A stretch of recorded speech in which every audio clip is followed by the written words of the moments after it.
Good night, everybody. How you doing? It's Stacey King of the Chicago Bulls. I'm honored to be here tonight. Your moderator from the Wisdom Knot, and I'm excited to be here. We've got some very good guests and a nice panel that you guys will be able to listen to and have an opportunity to ask questions at some point of the presentation.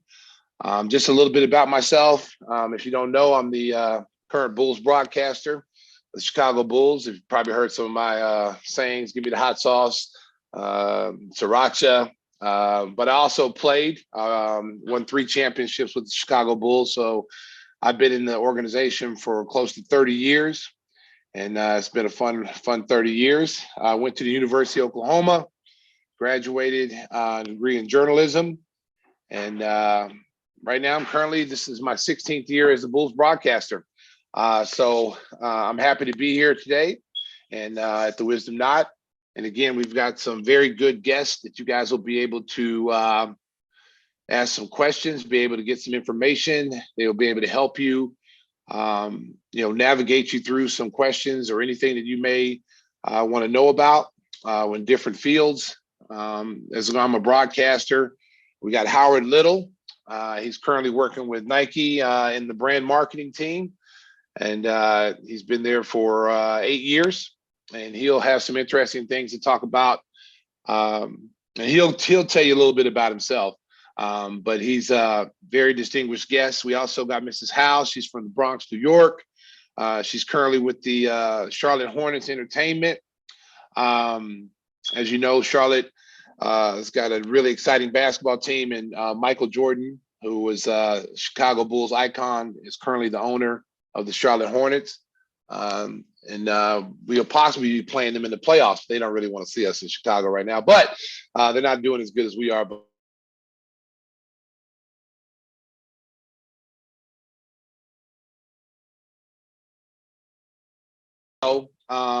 she works hand in hand with the Bulls personnel, front office.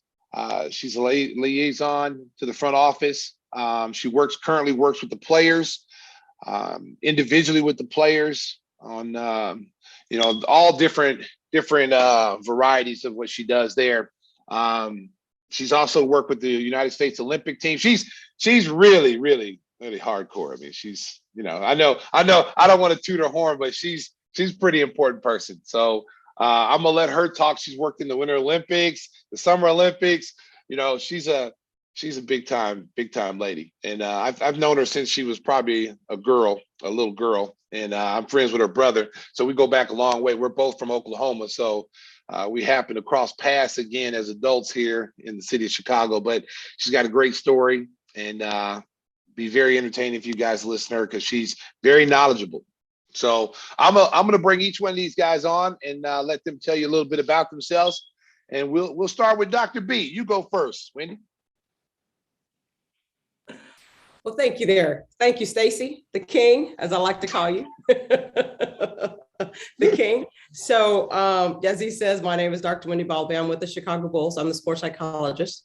I've been doing sports psychology for about 20 years, and the founder of Wisdom Knot. So very excited to be able to be on this panel. I look forward to speaking to you and telling you a little bit more about myself and how I got into this profession, should I say. But I was an athlete like we all were. So just want to give that little piece of information. And next up, we'll go with Miss Muriel Howell. You're up next. Ladies go first.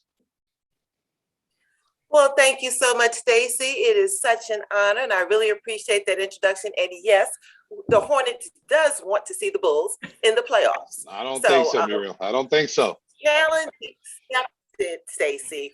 So, Michael Jordan ain't walking through that building. I'm just telling you. Stacey, I'm gonna have a conversation with him. Don't you worry about it. Okay, all right. But as you can tell, I love having fun, and I can tell that this is gonna be great between me and Stacey here tonight. Oh my goodness! Oh yes, but as he stated, Bronx, New York, Charlotte Hornets. I've been in the sports and entertainment industry now for 13 years, and being a former athlete, as well as Dr. B says, it's definitely a passion. So I am looking forward to hearing the questions and then joining in on all the fun. So thank you so much, Stacey. And next up, Mr. Howard Little. Tell us a little bit about yourself, Howard. You know, I know you used to play hoops too. You a hooper? Yes, sir. Thank you for having me. My name is Howard Little. I've been with Nike for about 8 years. Like I said, been a fan of Chicago Bulls my whole entire life. Actually got a chance to see Stacey play as a youngster. But like I said, this conversation is definitely going to feel great energies here for sure, and definitely to get after. One of the questions I have for you, just to start off, is kind of off topic. Howard, can I get a free pair of Air Jordans? I mean, since we're both on here now, I thought I'd ask you. You know, I need some kicks, man. Some Air Force Ones, something, man. Since you know we got a little connection here. I'm sorry, people, I got off topic. I'm sorry, I got off topic. I don't. The first question. The first question. Yeah, the first question. You know, I see the big Nike. We all see the big Nike sign back there, Howard. You know, I mean, come on, man. I'm a big kid at heart. we'll talk offline. Definitely. So we're gonna start it off right now. Again, you know, Wendy, we'll start off with you. You know, you talk a little bit about, you know, your career, you know, how you got into your particular profession, and you know, what kind of things that you want to accomplish while you're doing what you're doing. Well, I got into this, I got into sports psychology by happenstance. And I say that because it was something that was not on my radar. Didn't know anything about it. I'd graduated undergraduate and was working at a facility, and one of my coworkers was going to sports psych conferences, and it was New Orleans. And so I said, she asked me if I would go with her because I was she knows an athlete, and our job was going to pay for it. And it was a free weekend in New Orleans. So I went. I had a great time. I didn't attend a single function at the conference. Oh, wow. I'm just being truthful. I didn't attend a single thing. Hey, you know what? Is there a statute of limitations? I need to know. Because you over here giving up all this information that you didn't go down to the conference. You down there to party and get gumbo. Okay? I did. That's what I did. Okay? I did. Okay. But then I realized a few years later, I was like, well, what is this sports psych thing? So then I started looking into it, and then I went back to school and got my degrees, and I found that it was it was a career, it was a path, and it was perfect for me. And it was perfect for me because for one, I get to watch sports all day. Two, I get to help people achieve their goals and their dreams. And three, I get to just be around really good people and help them be the best person, or people, should I say, that can be on the court, on the field, off the field. So I get a combination, right? It's not just one, it's all together. And so that's one of the things I just love about my job. Well, one of the things, because, you know, being around you every single day, pretty much, you know, when I played, we didn't have sports psychologists. We didn't have anyone to talk to or to be able to lean on if something was not going our way per se. We just had to figure it out. And it's really awesome to see you do work with the Bulls players, because like I said, I've been doing this is my 16th year as a broadcaster. And since you came on a few years ago, like, you know, it's really great to see players that, first of all, because guys are always macho anyway, especially professional athletes. They don't want help. They don't want to be told something. To see them let their guard down and to trust you with vital information that they can't talk to anybody else and get a fair assessment and get an unbiased opinion has been really good for I know for the Chicago Bulls organization. I can see a difference. So tell us a little bit about that. Yeah, you know, I think it's really important. I tell people all the time, everybody should be in therapy. Not that this is therapy for the players, but I feel that my conversations with them is that they get to talk about and focus about themselves. You know, they don't have to think about anybody else. They don't have to try to make anybody happy because they're talking to me. And so the focus is how can they be the best version of themselves? And the most important thing is that it's confidential, just what you said. I mean, they know. I have to earn the confidence, right? I have to earn that trust. So it's not like automatically they give it to me. It takes some time for them to build it, for that to happen. But once it's there, they recognize and they know that I'm not going to share information that they talk to me about, that it's just, I'm there to help them. I have nothing to do with their playing time, nothing to do with their contracts, their money. any of that stuff. I'm just there to help them be a better person. And so once that trust is built, we're able to just have those kind of conversations. And I think it's, I would hope that every team utilizes someone like me all the time, but I know that's not the case in the NBA. It's not always there. They do have somebody, but it's not necessarily to the extent of the way the Bulls have brought me in on. And I think that makes a difference, and also speaks to the kind of organization that they are.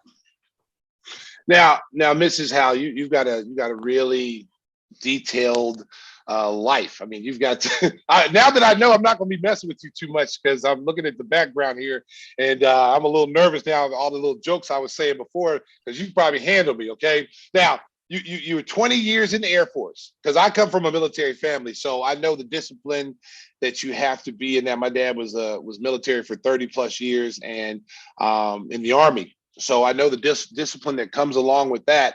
Talk a little bit about you serving our country for 20 years, and then how you navigated through that to be where you are today. Well, no, thank you so much. And thank your dad for his service. You know, it's truly an honor to be amongst my brothers and sisters as we wore the uniform.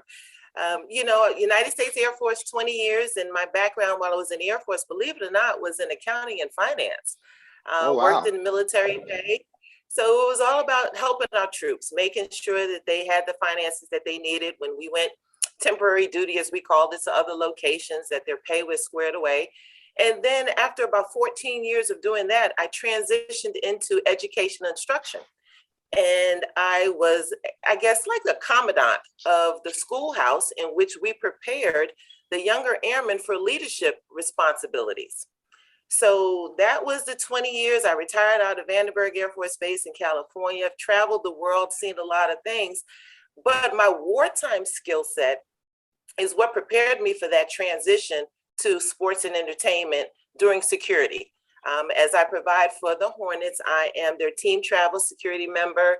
We provide executive protection for the players, coaches, the executives, and their families. And so I honed in on the education part, the tactics that the military teaches us, because a lot of times people think that security, especially for a woman, they think it's about having a lot of muscles. Yeah. But honestly, Stacey, I've learned through all of my training how to de-escalate a situation without having to put my hands on anybody. Now I can, because as you saw in my background, I've also have been with WWE, World Wrestling. Yes. They taught me some things. But that's not the intent, because we want to protect the brand of the Hornets. You want to protect the brand of the players. So I never want to do anything that's going to shed any negative light on our organization whatsoever. So I hone in on the military skills, the training that we learned, in order to make my profession that much better.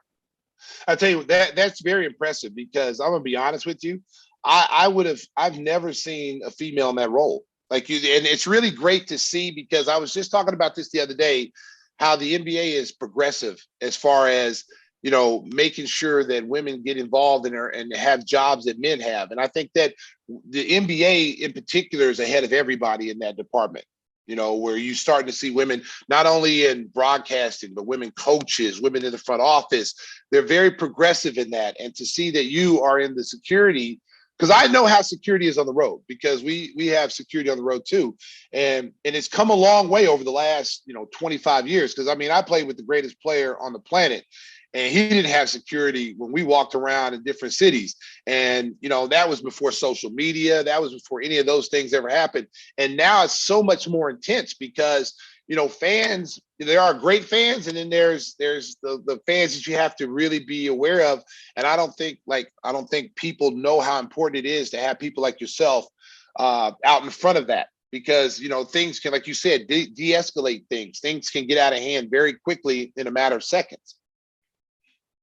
That is so true. And, my head, I tell everybody, my head is constantly on a swivel, because I'm watching bags, I'm watching the players, I'm watching people, I'm watching traffic, I'm watching everything, because you know how they say there's darkness or danger lurks around every corner? Yes. Well, unfortunately, when you're around high profile individuals, that tends to be the case. And so you're absolutely right. Attention to detail is at the top of my list. I have to be. That's awesome. That's awesome. Now, Howard, that you're working at Nike. Tell a little bit about your hoop career. You played 4 years at Valpo. And to tell us a little bit about that. Is that how you decided to get into Nike? Because obviously we all get into this when we're young kids. We want to get to the NBA. We want to be professional athletes. So we're going to try to take those dreams as far as that we can take them. And at what point did you decide, like after your 4 years at Valpo, that you decided that you wanted to go in a different direction? Or did you want to go pro, play overseas or whatever? Give us a little bit information about that. Absolutely. Well, also just to let you know, Adam used to do my games when I was at Valpo. So you're for real? Yeah. So he'll definitely remember me for sure. I'll tell him I talked to you until you said what's up. Yeah. So after Valpo, I actually did 2 years over in Shanghai, China. Culture shock, just wanted to pursue my basketball career, just like you said, like anybody else would. And once I got to a point of my life to where it was like, okay, this is something that I really can't see myself doing for the rest of my life. Wanted to kind of start my professional career. And my professional career didn't even start at Nike. I just, wanted to just get a job and get my, profile going, get my resume building up. And I started those, entry level jobs where, just getting my foot in the door. And then it got to a point where it was like, I'm having all these jobs, but I want to be connected to sport. And the one thing about me is just like everyone knows is just like, I am sport. And I didn't know how to be connected to sport. And I just went on like any other college person that did any search and looked up on Google and was like sports with, any type of careers in it. And Nike was the first thing that came up. Applied for so many roles. Well, coming out of college, I didn't have the, experience. So first thing I did, I went right to Nike Chicago, right on Michigan Avenue, 669 North Michigan Avenue, and worked at a retail store, and kind of really got to really understand, how Nike was as a company, and kind of just understood just the ins and outs of the product, how they did from just a holistic in the Chicago community, understanding what they did just as a whole.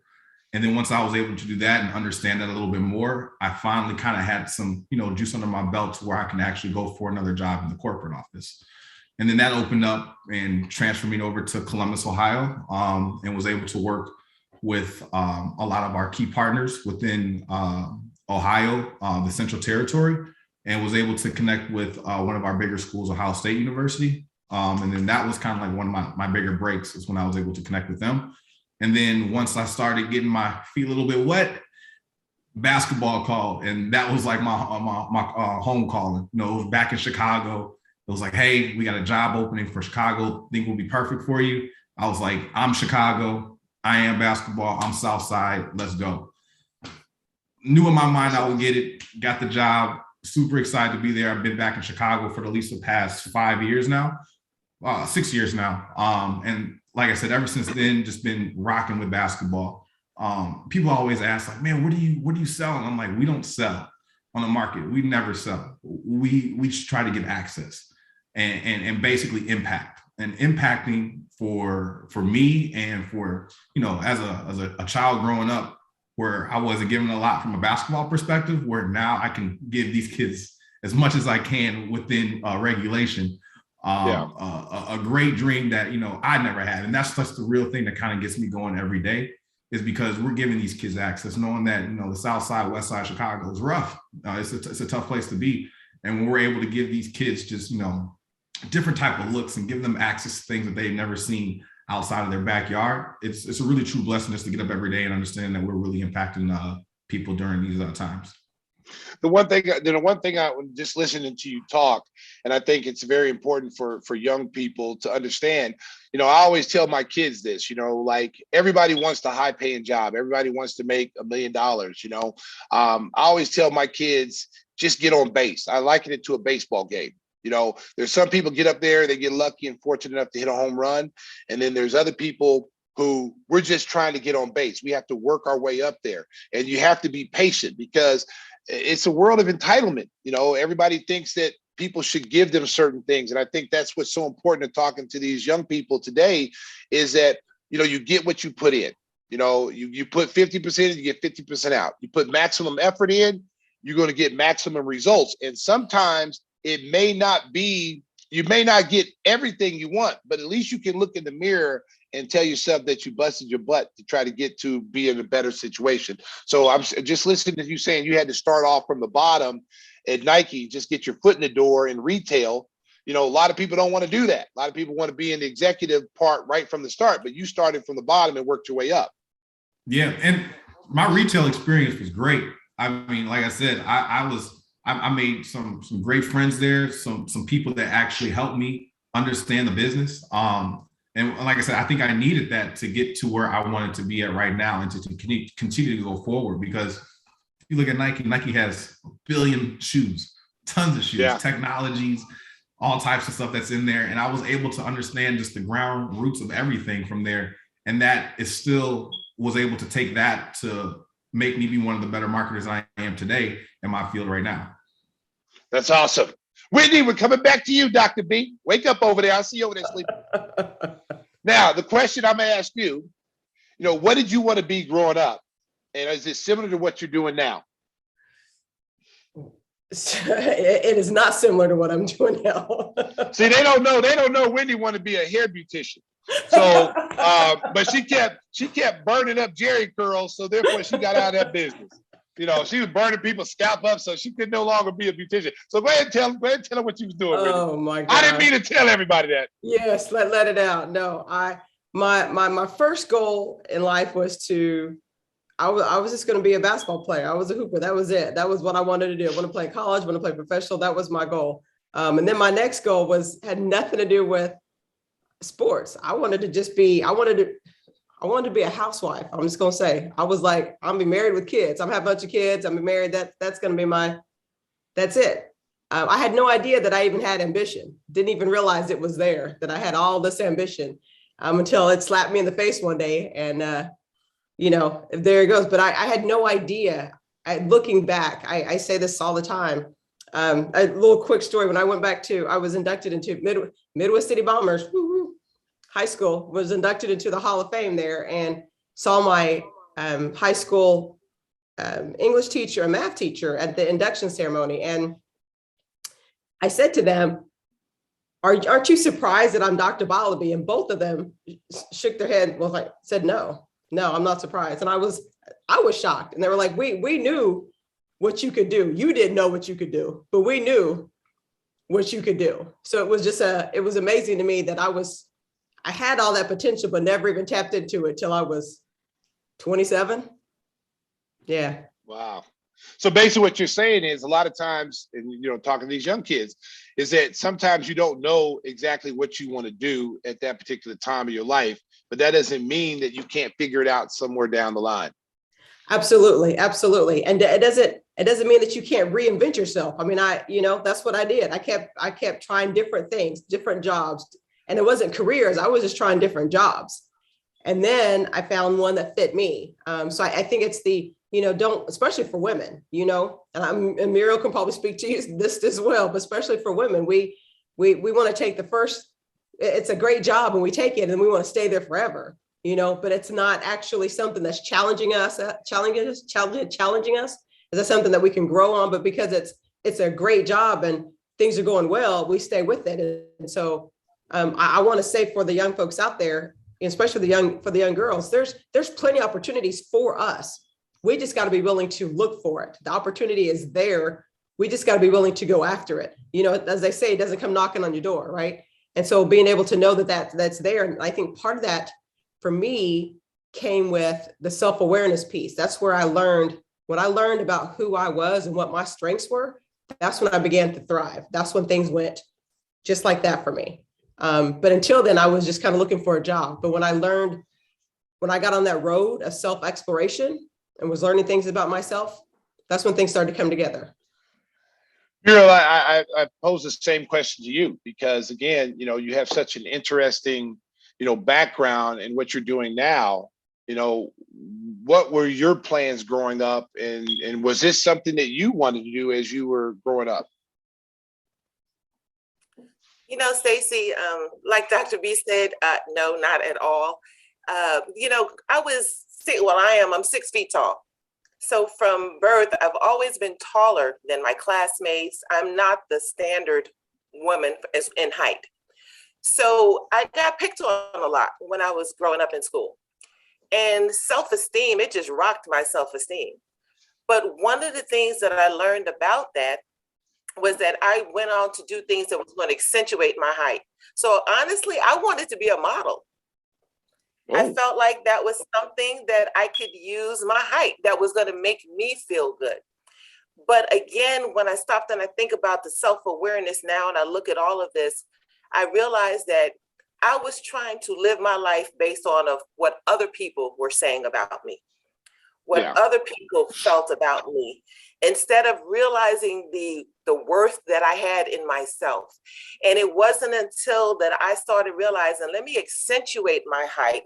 Let me find things that I can do that will bring out my talents, that I really started understanding that, you know, I could be anything that I want to be. I can go anywhere that I want to go. The military, like you said, was more so deemed for men. Well, look at the amount of women and how we have progressed in the military. You start thinking about sports. You know, I was involved in a lot of different sports. My mom and dad says, well, you know, I don't want y'all in trouble. So I got into dancing. I was a bowler. I'm more so known for bowling than I am lacing up high tops, although I did play intramural ball in college. But it wasn't until I tapped into my strengths and realizing that I can do whatever I wanted to do. And as Dr. B said, when I find that things I can't make a difference anymore is when it's time for me to walk away, because I'm always looking to make it better. I want to challenge myself. I want to challenge everything around me. And that's where frustration kicks in if I don't feel like I can make a difference anymore. So to answer your question, no, a model is where I wanted to be. Sports is where I'm ending up, but I have no regrets in my path of life whatsoever.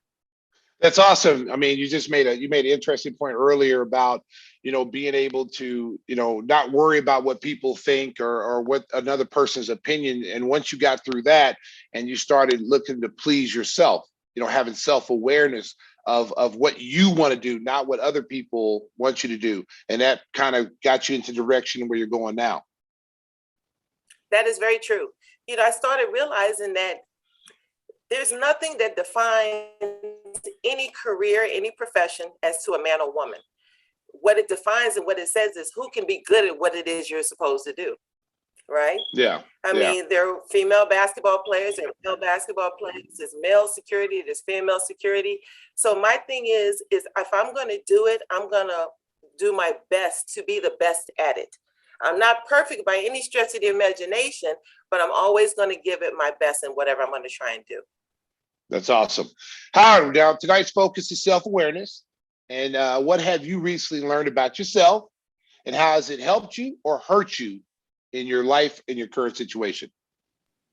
That's a great question. Self-awareness is huge, and being able to just evaluate yourself and being able to be real with yourself. I think it's, one of the best things to be to where you can be successful. For me, it's funny. I think about how I use it in the work field, is that it's all about time. And I'm really, really particular about time.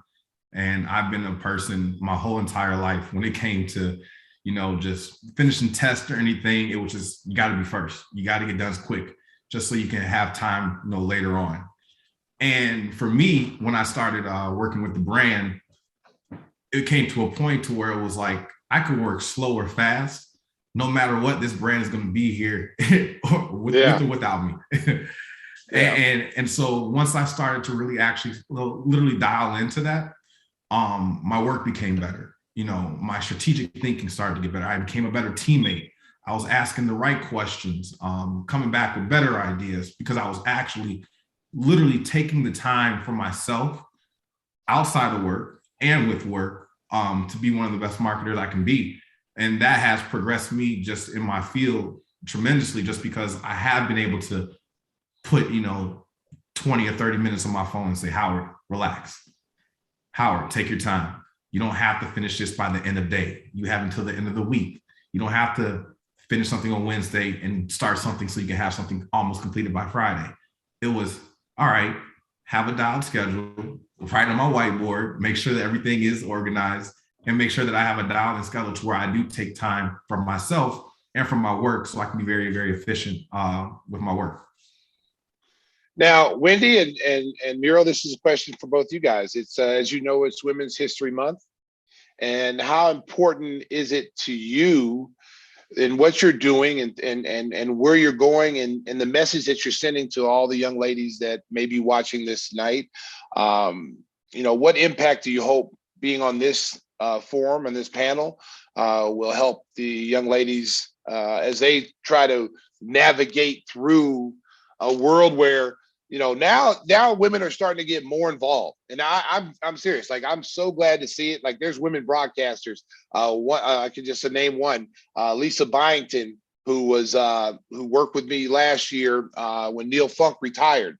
I specifically searched for her. I wanted to work with a woman. I wanted her because I watched her from afar doing college games, and I was very impressed with the way she did, how she did things, and I specifically sought her. A lot of guys are intimidated by women who are strong, who can do the job just as good as you are. I'm a person who welcomes it because I don't look at it as being man or female. It's can you do the job? And I think in the NBA specifically, I think they are looking at it that way. They're no longer saying, oh, women can't be a coach in the NBA. There's a lot of women coaches in the NBA, a lot of women broadcasters, and seeing Lisa, and I tease her now because now she's the Milwaukee Bucks play-by-play broadcaster, and I told her she should be sending me a check in the mail every month, since I have to take a little credit for that, even though she's super good and she's really good at what she does. But I kind of gave her a little start, and she told me that. I just want to throw that out there. But tell this is Women's History Month, and tell how you would want this to impact the women that are listening, the young ladies that are listening to this tonight. I'm going to say it's a two-part answer for me. I think the first part is going to be that I want them to know that they can do anything, that there's all of these jobs, these careers in sports that you can do without being that athlete. So I want you to know that when you decide to stop playing, or if you have to stop playing because of injury, you can still be in sports, right? So you just look to see what's around there. There's all these different careers that you can do. Tap into what, as we're talking about, what the self-awareness piece, what is it that you do well, and use that to kind of guide you in what that career could be. If you're someone that gets everybody together, you're the coordinator of the group of all the events, that's the event coordinator. We have United Center has ones, the Bulls has somebody, the Blackhawks has somebody, the White Sox. It's an event coordinator. That's a position. So I would say to know that there's all these different positions in sports you can do. The other thing I want you to know is how Muriel and I got connected, and what I want you to think about in helping get to your position, but also helping other young ladies get to your position. I remember a few years ago, our security person said to me, "Have you met the Charlotte Hornets security person?" I said, "No." And he was like, "Oh, it's a Black woman." I was like, "What? Where is she?" Straight to her, right? Muriel, straight to her, dead in her face. Well, I'm not 6 foot, but went straight to her. And I was like, what? Like, oh my gosh. I was like, yes, this is it. But we have to help each other. We've got to encourage each other. We got to be there for each other. That's the only way we're going to continue to grow in sports and other fields. We have to be there for each other. Don't look to be the only woman in the room. That's not a positive. If you're the only woman in the room, that's not a good thing. You need to bring somebody in there with you. I echo everything that Dr. B just said. She's absolutely right. I challenge these young ladies to think out the box. If you want to be it, you can do it. Somebody saw something in me, who asked me to apply for the position of working for the arena side of the Spectrum Center at the time. And it was the staff within Wrestling Entertainment that approached me about taking that position. So you just never know. I always say, put your best foot forward, because you never know who's watching. Or either you don't get a second chance to make a first impression. So if you're going to do it, show everybody that you have the capability, the qualities to do the things that you need to do. So I'm hoping that young ladies will see Dr. B and myself in these positions that are typically, and I'm going to be honest, are typically held by men. Yes. And say, if these two women can do it, then I can do it. And I want to leave such a big footprint that so many young ladies try to fill my footsteps, and that they do it not like me, but they do it better than me. Instead of me being the only one, then I wanted to be, and there are other women now, believe it or not, that are doing team security within the NBA, but it's not all 30 teams. Why can't there be 30 women, for each team? So if you can dream it, you can be it. Study what it is that you want to do, learn about it, talk, network. I believe in networking. When Dr. B when we talk every time we see each other, and it's about networking, learning from each other. I'm not ashamed or afraid to share what I know, because it's not for me to hold on to. I'm here to help as many people as I possibly can. So if any young lady walks up to me, I will tell you every trade secret I have in order to get you into this industry or whatever it is that you need to do, or introduce you to somebody. So I would think, just like Dr. B said, I would leave you with build a network, surround yourself by like-minded people where you want to go, where you want to be. Find people that are strong. I've always heard that saying, if you have 9 broke friends, don't worry, you'll be the 10th. So you don't want to be around broke people. I'm going to use that one, Muriel. I'm going to use that one. Help yourself, most definitely. So that's what I would share. Oh, that was a good one. I'm going to use that one. 9 broke friends are going to be the 10th. I'm going to use that one. That was a good one, Muriel. I like that.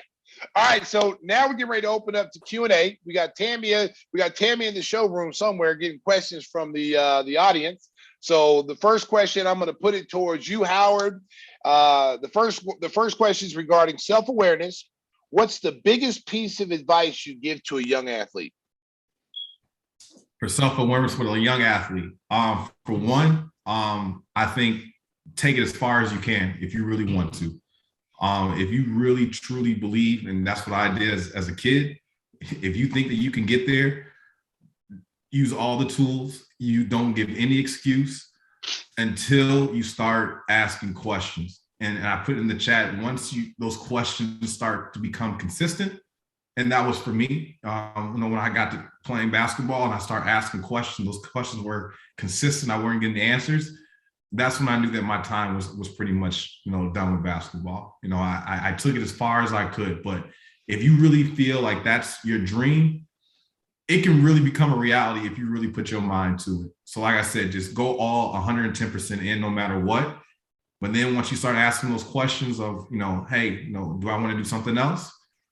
Be that person. Be open to look at other things that you want to do. Sports can only last you for so long. I always felt like, for me, like sports will last forever. And I turned 34 and I was like, these knees aren't the same. I still try to play it out. I'm like, I got to get to the gym 30 minutes earlier just to stretch out. I feel you. I got to take an Uber just to go to the bathroom. Exactly. So it's just, like I said, just use all your resources and just like Muriel said, just build a great network to where you have those resources to where you can get gym time or field time or whatever, to where you can't go anymore. And then that's when you start asking those questions and then start going a different direction. And then on your next journey, do the exact same thing that you did, but just in a different way. Yeah, I would echo that same thing, just being, professional athlete, and doing what I do now. The key is to take it as far as you can. There's some people in high school that want to be NBA players, but they're only 5'4", and that dream can only go so far. It may get you a scholarship to college. That's all you want. You may not be to the NBA, but it gets you a scholarship to get that paper to put you in position to go do something else. Be in business, work for Nike, work for Google. It could put you in other positions and open doors for you. So just because one dream that you had for yourself didn't pan out, it doesn't mean you stop and just give up on everything else. There's other things that you can do and make an impact on life. That's what I would piggyback off what you just said. No, absolutely. I think this, even with sport, you meet some of the most incredible people when it comes to just doctors, lawyers, whatever. Basketball, sports just opens up a whole lane to where you network, you build your network, and you build a community of people where when you are done playing, you reach out to those people because they gave you your number for a reason. Yes, that's true. That's true. Don't be afraid. And the ladies talked about this. Don't be afraid to network, because that's the only way that you're able to get ahead in anything that you do. And if you don't burn any bridges, don't burn bridges. Okay. And what I would say, what I mean by that is, if someone gives you an opportunity to further your, further your career in something, okay, be on work on time, get your work done. You know what I'm saying? Don't come in late. Do the things that's necessary for you to continue to grow. And then you never know that opportunity, all of a sudden you get moved up to president of the company because you've shown the ability to be a leader. You've shown that you're dependable and accountable. Mm-hmm. Stacey, I want to add something to the networking piece that everyone's talking about. I think that in my experience, I think that the young folks feel that networking is going someplace and grabbing somebody's business card. So you leave an event and you got 10 business cards and you networked, and that's not networking. That's just grabbing somebody's business card, right? So what we're talking about when we're talking about networking is that you go to an event, if you find one person that something that they said clicks with who you are and what you like, then you go have a conversation with them. You try to talk to them. You have a dialogue and see if there's a fit there. And that's the networking. That's the piece. If you walk away with one great connection, you've done a great job. Walking away with 10 cards, that's not networking. So making sure that you're making a real connection with whoever you're talking to, but making sure it fits with who you are, your wants, your needs, your beliefs, what your career aspirations, all those things. Not just so you can say, hey, I met Stacey King. And then you can send Stacey King an email and Stacey's going to be like, I don't even know who that was because you met 500 people that day. Yeah, exactly. Exactly. So yeah, I mean, the key is foster relationships, beyond that first meeting, and I mean, I'm not too proud if I need information. When I first started this job being a broadcaster, I was picking the brains of, iconic people, Johnny Red Kerr, Neil Funk, Marv Albert, all these big time, broadcasters, because I don't know it all. I'm good at what I do because I put the time and work into it, but I'm also not too proud to say I can go get more information from someone else and learn how to do it better. People think I watch basketball all the time and I'm watching the game. I love basketball, but I find myself now watching more broadcasters, because more broadcasters are watching me. So I like to see how their delivery is. I like to see, their knowledge of the game and how their presentation is when they're talking about certain things. We all have different styles. My style is totally different than everybody else's, but you can always learn from someone and to make yourself better. There's nothing wrong with saying, hey, you know what, Dr. B, I like what she said. I'm going to use that. Just like Muriel said, the 9 broke people and the 10, I ain't going to lie. I'm going to use it. I may even say I came up with it. I'm gonna give you credit here. I'm gonna give you credit. Come on now. I ain't gonna steal it like that. I'm gonna give you credit, but that was a pretty good saying though. I like that. Okay, so we got a second question because these questions are coming in for me right now. Okay, so Tammy's out there right now. She can see me. She probably hit me with the microphone and say, "Answer the question, boy." So the second question, I'm gonna put this to you, Muriel. How do you know when it's time to look for an alternative career? And not when you get fired. Well, well, that's definitely one way. What I would honestly say is, I think it alludes back to what I stated earlier, is when I'm not having an impact anymore, if I'm not making an impact or I'm not growing in that position, then it's time for me to move on. I like to be challenged. Yes. And I like to know that my time isn't being wasted or that I'm not wasting the time of the organization that I'm working with. So if I can't help it become a better place, or it's not helping me to grow to be who I aspire to be, then it's time for me to move on. That's a good point. And I tell my sons, I got four boys. And the one thing when they're in jobs, they work in all different things. And, I always tell them, how far can you advance in a company? If there's a ceiling and you can only go so high, then that might be a time at some point to look for an alternative career, because you're plateauing yourself and you don't want to be in the same role for the next 25 years. If your role starting out was answering phones and you're still answering phones after, 10, 15 years, you kind of, now job's a job, don't get me wrong, but if you can't excel and advance in the company and you have a ceiling, that's when you really need to start looking for alternative careers. I So agree. yeah, that's just my point. I mean, that's just how, that's how I do things. So um, Dr. B, we're back to you. This third question is for you. Okay. Did you and do you still have others who saw you what you didn't see in yourself?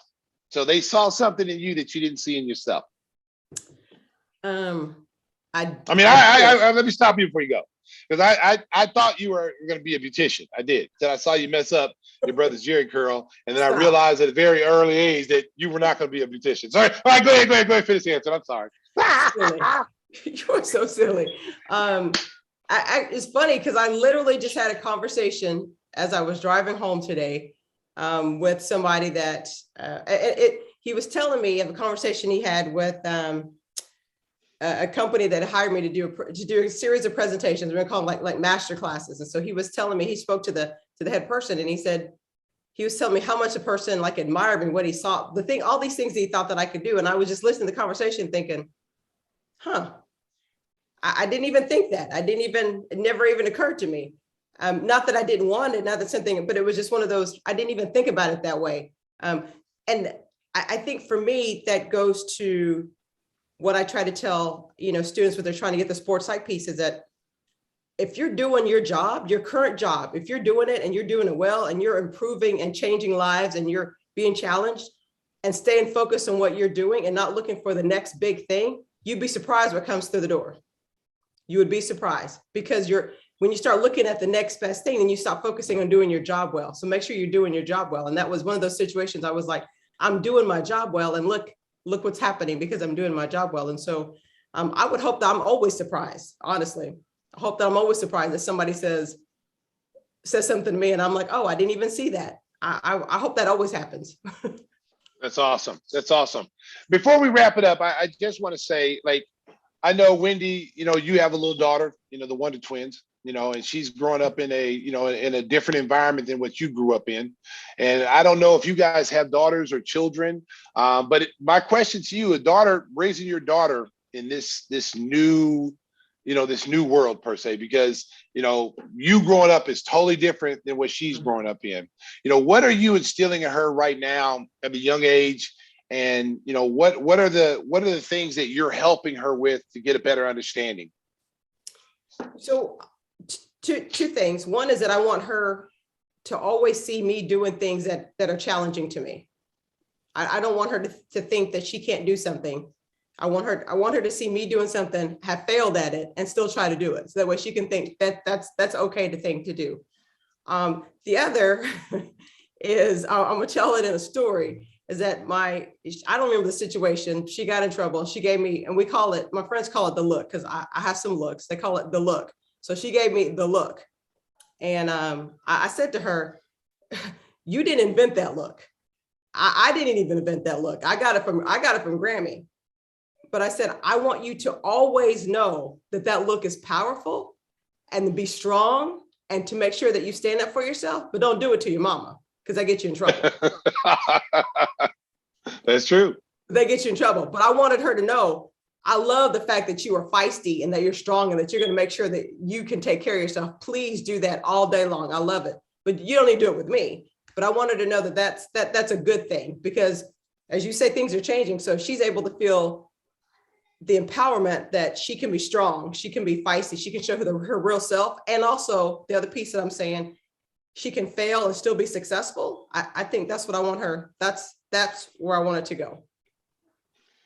That was our last question. Is Tammy is hit me again with the microphone upside the head. And I just want to say that it was an honor sitting here talking to you guys. I learned so much today. I hope the audience who happened to be listening and watching was able to pick something up and that can help them, get them in the right direction. And again, I think the main thing they take away from this is to make sure they network, make sure, don't let people decide your future.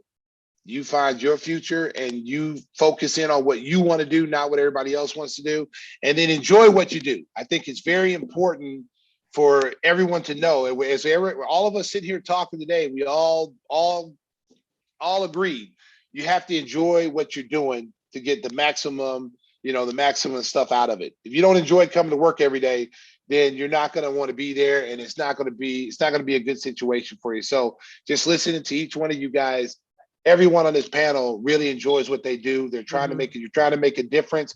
And I like the fact that, especially, Wendy, you and Muriel, and, are like, you're trying to, bring people with you. You're trying to open the door for other women and say, hey, look, you guys can do this. This is not just a man's world. You can do this if you're qualified and you put the time and the work in. You can do this as well. So we men, we have it easy. You know what I'm saying? And it's not fair, but it's just the way it is. But that's why I'm so glad that we did this and we had an opportunity. Now, if anybody who's following us, if you wanna follow them on Instagram, make sure you go to @WisdomNot. It's on Instagram. Okay, you'll see this. I don't know if you guys are going to replay this, but you can get information. If you want to reach out to anybody on this panel, you can go there, and then it will direct you to there if you have any questions. Let me see what else did Wendy tell me, and that's about it. This has been remarkable. I'm gonna tell you something. I was a little nervous. Okay, I was a little nervous about doing this because normally I'm the guy that answers the questions. I'm here. I am Bob Barker. I'm over here trying to, I'm Steve Harvey on Family Feud. Okay, I'm over here just narrating everything. And I just want y'all to know I had a blast. Muriel, I just want you to know all the jokes I said about earlier. Don't take that seriously, because you might put them hands on me, and I'm not really. I'll see you in the. Yeah, exactly. She ain't even got to do, because Muriel said, "Listen, I just try to de-escalate things." So she was like, "I'm gonna fall out." So Muriel, I am sorry. Let's partner up, me and you. Okay, we gonna be partners. All right. But I will say this. I will say this, Muriel. The Bulls gonna get in that ass. I just want to throw that out there. Hey, so I think we've got some. Tammy, are you gonna? Tammy, where's Tammy at? To join to tell them how they can win some prizes. Yes. So follow us on Instagram @WisdomNot. Instagram. Follow us and then tag someone in the post, and you'll be entered in a contest to win a gift card from Nike and some hot sauce. Yes, that's award-winning hot sauce, and it tastes pretty damn good. I just want to that's my personal hot sauce. So if you like hot sauce, I'm gonna give you the hot sauce. Okay, you hear it on TV. Give me the hot sauce. You will win a bottle of Give Me the Hot Sauce, and it is. Yes. Ooh. And so just remember, she'll like it too. Listen to you. It's going to be posted on Instagram. So when you see it posted, then you need to follow us, tag a friend, and then you'll be entered into the contest. And we'll be raffling off some prizes. Very simple. Thank you for joining. Thank you for joining. Everybody who is watching, we appreciate you joining in. Thank you very much. We had a blast.